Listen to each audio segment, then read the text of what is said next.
Sobat Jempol dimanapun Anda berada, kami sekarang sedang bersama petani tebu bersatu berada di Desa Banjar Sakti, Kecamatan Terusan Munyai, Kabupaten Lampung Tengah bersama Pak Sugeng Triawan. Selamat Pak Sugeng Triawan, selamat sore Pak Sugeng Triawan. Selamat sore. Kita coba menggali beberapa hal terkait dengan persoalan perkebunan yang beliau sudah mengalami sejak tahun Pak? 2012. 2012 berarti sudah berapa tahun sampai hari ini?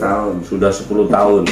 Mari kita coba menggali dari beliau, belajar tentang tebu yang sudah dialami. Memang berbeda konflik tebu dan persoalan-persoalan tebu di Lampung Tengah dengan di Jawa dan sekitarnya. Begitu kira-kira. Pak Triawan, pengalaman jenengan selama 10 tahun. Pak Sugeng Triawan, ngaten nggih. Apunten. Beliau juga orang Jawa yang berada di sini. Sejak tahun berapa Pak wonten? Tahun di Lampung. Di Lampung. Tahun 78. Tahun 78. Waktu itu derek Bapak atau lahirnya di sini? Oh, lahirnya di Jawa. Lahirnya di Jawa. Lahir di Jawa, Jawanya mana Pak? Di Boyolali. Di Boyolali. Nggih. Bertani tebu sejak tahun 2012. Pengalaman Pak Triawan kan sepundi? Pak Sugeng. Dibandingkan dengan tanaman yang sudah saya alami, itu lebih menguntungkan bertani tebu. Lebih baik tebu. Lebih baik tebu. Kalau dibandingkan dengan singkong tadi misalnya? Kalau saya rasakan ya bagusan tebu. Masih lebih bagus tebu. Ya. Pak Sugeng Pak Sugeng Triawan Apunten itu. Kalau evaluasi biaya tebu pinten Pak? Untuk tahun ini atau tahun biasanya? Ya, secara umum kan ini beda-beda karena beda, ya? dengan harga pupuk. Harga pupuk yang berbeda ya. Beda. Jadi kalau tahun sama-sama semuanya kan naik. Iya, naik semua. Obat naik, ongkos naik, pupuk naik, kan itu semuanya naik. Itu untuk tahun 2022 ini perhitungannya bisa mencapai 21.500. 21.500 ya. Juta per hektar. Kalau bisa dirinci dari awal Pak, misalnya pengolahan tanah. Pengolahan tanah sama itu catatannya. Kira-kira kemauan.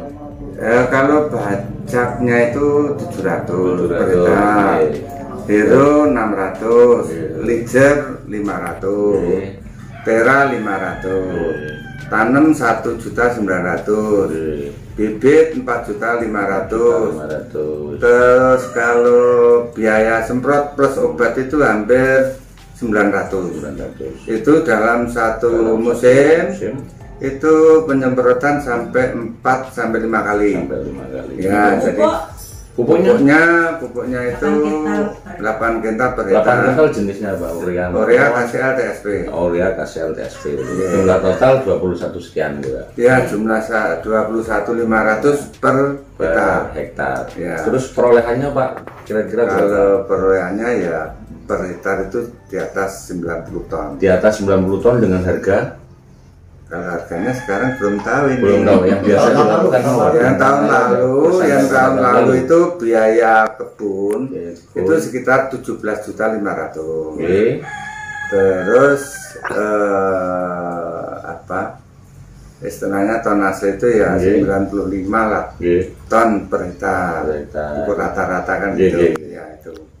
Berarti perolehannya berapa Pak? Kalau bersihnya ya sekitar 25 sampai 30 lah istilahnya kan gitu. Dengan keuntungan seperti itu petani tebu diuntungkan Pak ya? Ya sementara itu ya nggak ada gejolak, nggak ada yang istilahnya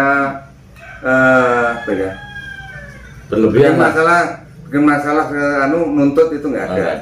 Nggak ada tuntutan karena sesuai dengan hasilnya yang sesuai dengan harapan petani Pak Sugeng itu jenengan sebagai ketua kelompok tadi sempat diceritakan bahwa ada sekitar 153 kelompok Pak. 153 kelompok. Pak Sugeng sendiri sebagai ketua kelompok anggota kelompoknya benar Pak? Kalau jumlahnya itu sekitar 48 orang ya Pak? Ya, tapi yang di sana itu satu orang istilahnya yang 100 hektar itu. Yang di luar 153 itu kan sekitar 48 atau 53. Kira-kira seperti itu Pak. Kira-kira. Terus apa namanya petani tebu yang 153 itu bekerja sama dengan pabrik gula Pak? Sama Gunung Madu. Sama ke Gunung Madu Pak ya. Yang biaya Pak Sugeng, sing ngeloni Pak Sugeng dan kira-kira dan beberapa petani yang lain ya. Selama penjenengan bermitra taruhlah seperti itu tanda kutip bersama PG Gunung Madu, apa yang sudah dirasakan Pak Sugeng? Apa diuntungkan atau dirugikan misalnya? Kalau untungnya ya jelas untung dari pendapatan itu dibandingkan sama tanaman lain itu agak bagusan tebu. Itu aja. Kalau masalah lainnya itu kan istilahnya apa ya? Kepedulian PG terhadap petani seperti apa Pak?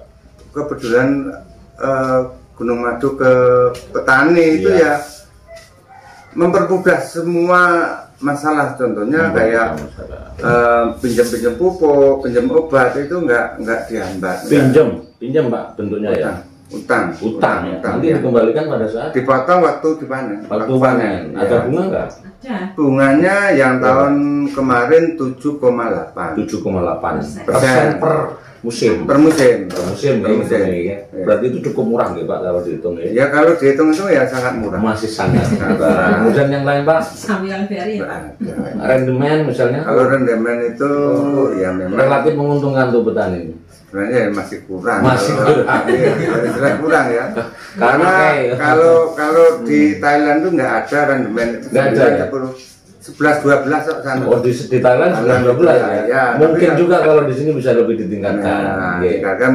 Mudah-mudahan ya. Dengan adanya repener itu kan repener. Apa repener? Repener itu mematikan pertumbuhan tebu. Mematikan tanaman tebu dengan jangka waktu tertentu harus dipanen.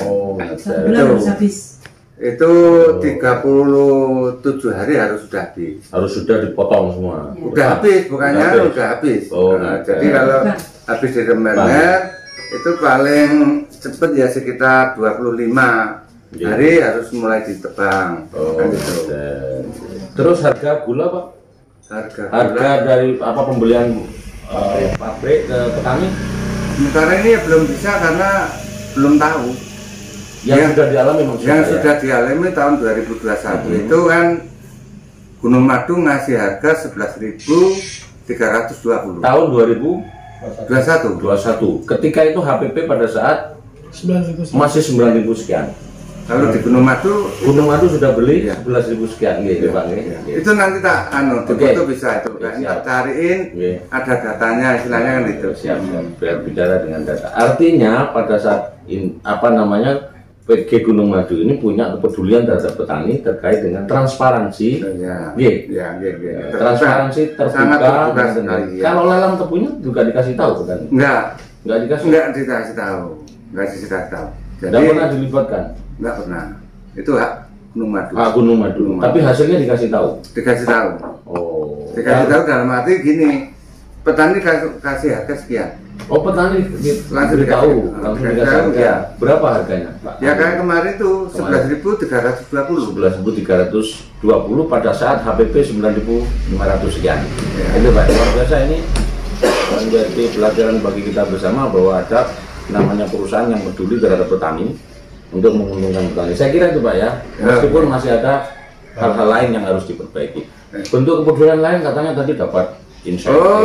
Insentif ya itu kan yang petani yang yang mencapai target istilahnya di atas 85 apalagi 100 dengan rendemen di atas 7 itu dapat hadiah motor. Pernah yang ke Thailand pernah jalan-jalan, habis itu tahun 2020-21 dapat hadiah motor. Berarti tiap tahun dapat terus Pak Sugeng? Mudah-mudahan itu pemacu pihak Gunung Madu menyemangati supaya petani tebu itu bisa menghasilkan lebih dari itu. Ada bonus istilah hadiahnya dari Gunung Madu ya berupa motor. Kalau kesulitan pupuk Pak, berarti kesulitan pupuk. Kalau Gunung Madu itu sudah menyiapkan, jadi itu tergantung ketua kelompoknya. Cuma Gunung Madu sudah apa ya, menyiapkan stok pupuk kebutuhan petani. Kebutuhan petani.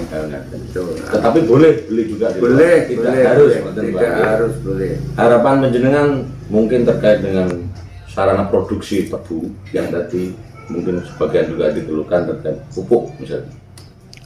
Apa harapan petani tebu? Ya jelas itu yang sangat mengurangi biaya, tolong diperlancar, permudah sama harga terjangkau sama petani. Harga pupuknya biar terjangkau, agar lebih mudah gitu ya, Pak. Mudah kan gitu. Apalagi Pak yang bisa disampaikan mungkin? Ya kalau bisa ya gulanya lebih bagus kan gitu Pak. Harganya lebih bagus gitu Pak. Kalau rendemen itu kan nasib kita nggak bisa harus segini kan gitu. Lihat cuaca itu kan beda kan gitu. Pak, harga gula itu masih ditentukan pemerintah Pak. Iya. Oke. Artinya bahwa HPP itu ketentuan pemerintah dan itu berdampak terhadap kepentingan petani. Penjenengan kira-kira apa yang bisa diharapkan terhadap pemerintah misalnya terkait itu? Ya pemerintah ya tetap apa ya istilahnya lebih peduli kepada tambah sangat peduli sekali sama petani tebu. Bukannya petani tebu semua saja ya, semua petani Pak, ya. Semua petani itu harus disengkuyung, dibantu, segala sesuatunya dipermudah kan gitu. Kalau ini nanti ada transisi pergantian pemimpin Pak Sugeng kira-kira berharap seperti apa sosok pemimpin yang cocok untuk petani? Wah, kalau saya itu kriteria nggak bicara orang. Kalau kriteria saya juga nggak bisa. Kriterianya paling tidak peduli terhadap petani katanya. Yang jelas harapan saya seperti itu. Artinya kalau pas pimpinan itu siapa aja tetap saya mengakuin yang penting peduli terhadap petani kan. Petani. Gitu kira-kira ya. Pak, saya kira itu mohon maaf kalau ada kekurangan. Saya bersama teman-teman petani tebu mengucapkan terima kasih. Sampai jumpa kembali di channel yang sama. Wabillahi taufiq wal hidayah. Salam sejahtera. Wassalamualaikum warahmatullahi wabarakatuh.